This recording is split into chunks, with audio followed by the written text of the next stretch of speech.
نظر اور شرمگاہ کی حفاظت سورہ نور میں اللہ سبحانہ و تعالی فرماتے ہیں آیت نمبر 30 میں، اعوذ باللہ من الشیطان الرجیم قل للمؤمنین یغضوا من ابصارہم ویحفظوا فروجہم ذالک ازکی لہم ان اللہ خبیر بما یصنعون۔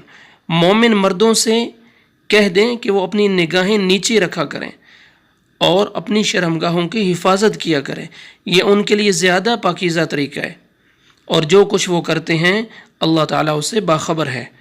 یہ بنیادی اصول بتائے گئے معاشرے میں پاکیزگی اور حیا اور بدکاری کے سدباب کے لیے بنیادی اصول ہیں، جس کے ذریعے نظروں کو حرام کام سے بچا کر دل اور نفس کو پاک رکھا جا سکتا ہے۔ نگاہیں نیچے رکھنے کا مطلب یہ نہیں کہ زمین دیکھ کر چلیں، بلکہ یہ ہے کہ غیر محرم عورتوں یا کسی بھی حرام چیز پر قصداً جان بوجھ کر نظر نہ ڈالیں۔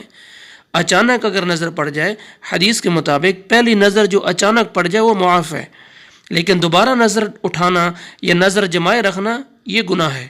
شرمگاہوں کی حفاظت، نظروں کی حفاظت کا مطلب براہ راست شرمگاہ کی حفاظت زنا اور فحاشی سے بچاؤ کا سبب بنتی ہے۔ اگر نظر کی آپ حفاظت کرتے ہیں، براہ راست شرمگاہوں کی حفاظت یعنی انسان فحاشی سے بچتا ہے اور زنا سے بچاؤ کا سبب بنتی ہے۔